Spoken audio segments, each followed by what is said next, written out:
स्वप्न में ब्राह्मण वेशधारी सूर्यदेव की कर्ण को चेतावनी। जन्मेजय ने पूछा, ब्राह्मण, लोमश जी ने इंद्र के वचनानुसार पांडुपुत्र युधिष्ठिर से जो यह महत्वपूर्ण वाक्य कहा था कि तुम्हें जो बड़ा भारी भय लगा रहता है और जिसकी तुम किसी के सामने चर्चा भी नहीं करते, उसे भी अर्जुन के स्वर्ग में आने पर मैं दूर कर दूंगा। सो वैशंपायन जी, धर्मात्मा महाराज युधिष्ठिर को कर्ण से वह कौन सा भारी भय था जिसकी वह किसी के आगे बात भी नहीं चलाते थे। वैशंपायन जी कहते हैं, भरत श्रेष्ठ राजा जन्मेजय, तुम पूछ रहे हो, अतः मैं तुम्हें वह कथा सुनाता हूँ। सावधानी से मेरी बात सुनो। जब पांडवों के वनवास के 12 वर्ष बीत गए और 13वां वर्ष आरंभ हुआ, तो पांडवों के हितैषी इंद्र कर्ण से उनके कवच और कुंडल मांगने को तैयार हुए। जब सूर्यदेव को इंद्र का ऐसा विचार मालूम हुआ, तो वे कर्ण के पास आए। ब्राह्मण सेवी और सत्यवादी वीरवर कर्ण अत्यंत निश्चिंत होकर एक सुंदर बिछौने वाली बहुमूल्य सेज पर सोए हुए थे।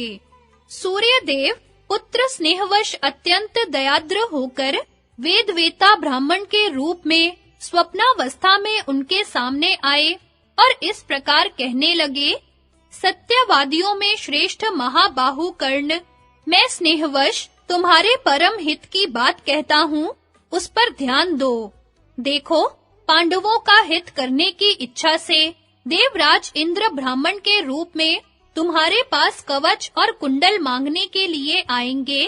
वे तुम्हारे स्वभाव को जानते हैं तथा सारे संसार को भी तुम्हारे इस नियम का पता है कि किसी सत्पुरुष के मांगने पर तुम उसको अभीष्ट वस्तु दे देते हो और स्वयं कभी किसी से कुछ नहीं मांगते। यदि तुम अपने जन्म के साथ ही उत्पन्न हुए इन कवच और कुंडलों को दे दोगे, तो तुम्हारी आयु क्षीण हो जाएगी और तुम्हारे ऊपर मृत्यु का अधिकार हो जाएगा। तुम सच मानो, जब तक तुम्हारे पास ये कवच और कुंडल रहेंगे, तुम्हें युद्ध में कोई भी शत्रु नहीं मार सकता। ये रत्नमय कवच कुंडल अमृत से उत्पन्न हुए हैं, इसलिए यदि तुम्हें प्राण प्यारे हैं, तो इनकी अवश्य रक्षा करनी चाहिए।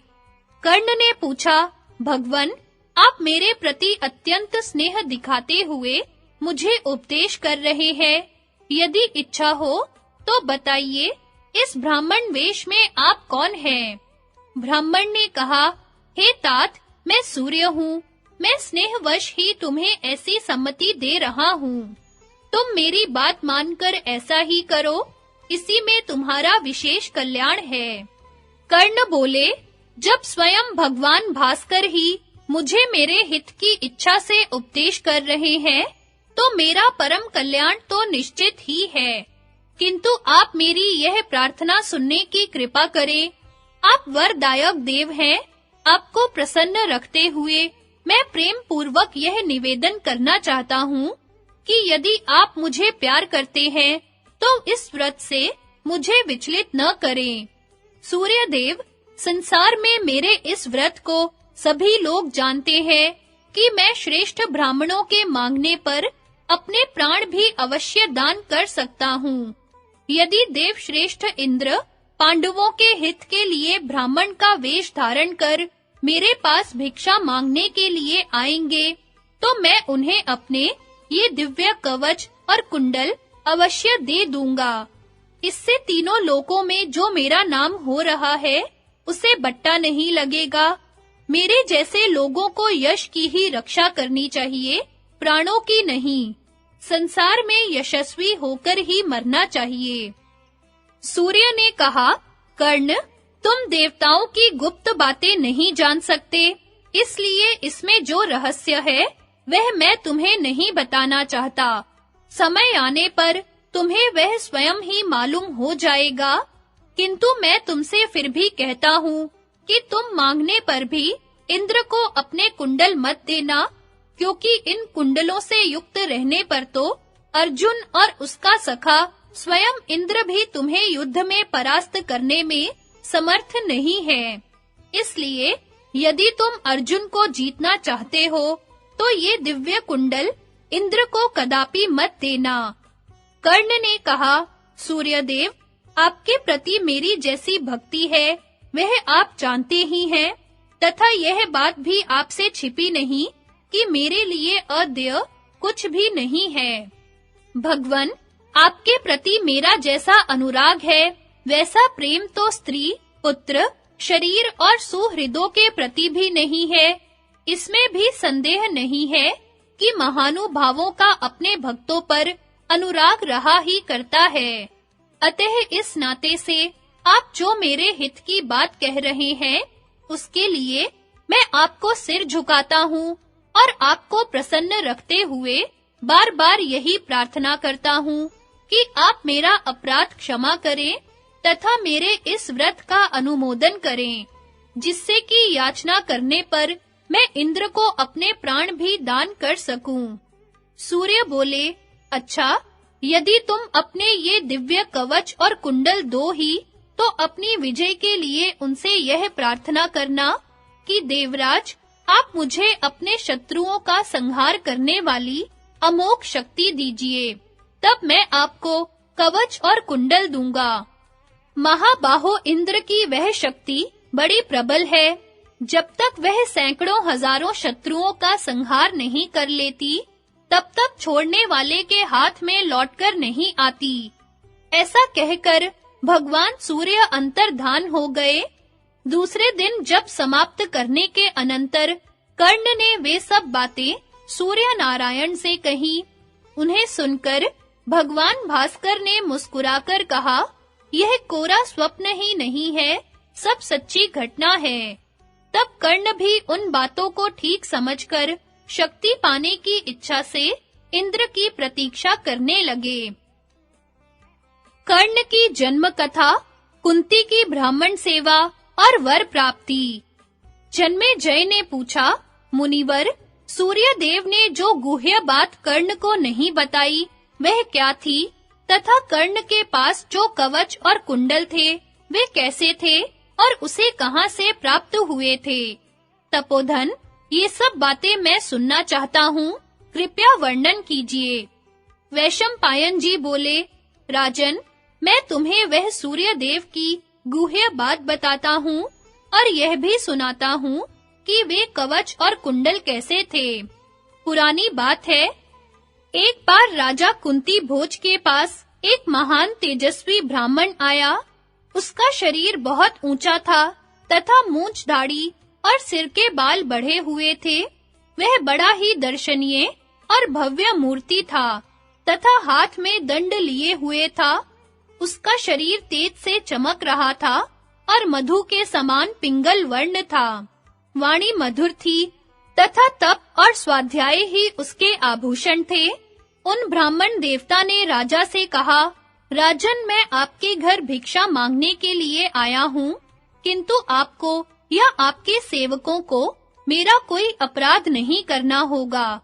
यदि आपकी रुचि हो तो इस प्रकार मैं आपके यहाँ रहूंगा और इच्छा अनुसार आता जाता रहूंगा। तब राजा कुंती भोज ने प्रेम पूर्वक उनसे कहा, महामते, मेरी पृथा नाम की एक कन्या है।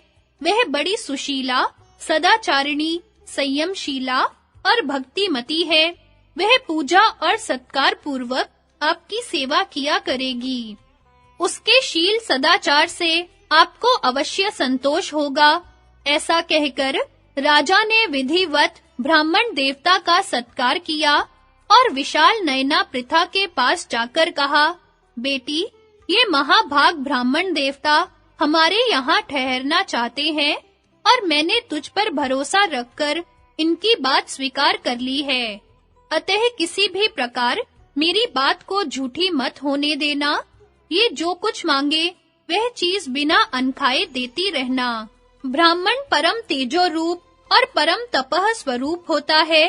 ब्राह्मणों को नमस्कार करने से ही सूर्यदेव आकाश में प्रकाशित होते हैं। बेटी, उन ब्राह्मण देवता की परिचर्या का भार ही इस समय तुझे सौंपा जा रहा है। तो नियम पूर्वक नित्य प्रति इनकी सेवा करती रहना। पुत्री, मैं जानता हूँ कि तेरा बचपन से ही ब्राह्मणों के, गुरुजनों के, बंधुओं के, सेवकों के, मित्र संबंधी और माताओं के तथा मेरे प्रति सब प्रकार आदर युक्त बर्ताव रहा है। इस नगर में अथवा अंतःपुर में ऐसा कोई पुरुष नहीं जान पड़ता जो तुझसे असंतुष्ट हो। तो वृष्णि वंश में उत्पन्न हुई शूरसेन की लाडली कन्या है।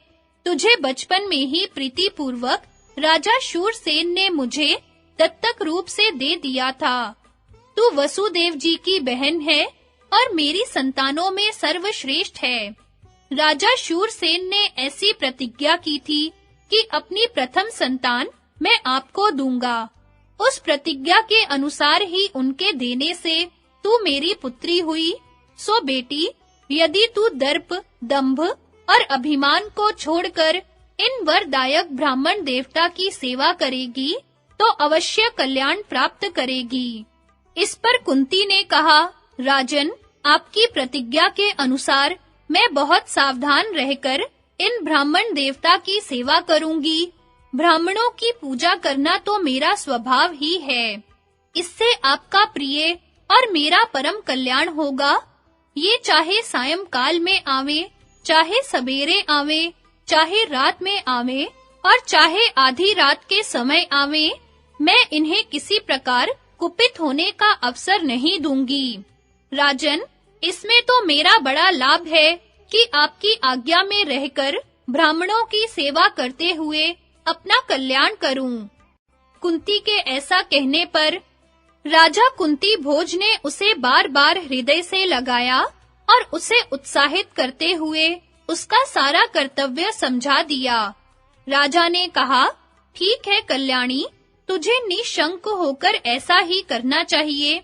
उसने ऐसा कहकर परम यशस्वी कुंती भोज ने उन ब्राह्मण देवता को वह कन्या सौंप दी और उनसे कहा, ब्राह्मण, मेरी यह कन्या छोटी आयु की है और बहुत सुख में पली है।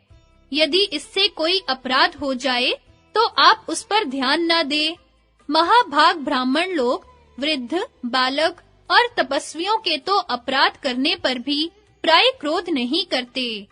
यह सुनकर ब्राह्मण ने कहा, ठीक है।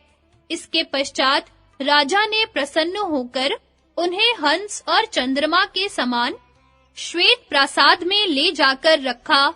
वहां अग्निशाला में उनके लिए एक तेजस्वी आसन बिछाया गया तथा उसी प्रकार पूरी उदारता से उन्हें भोजन आदि की समस्त वस्तुएं भी समर्पित की गईं।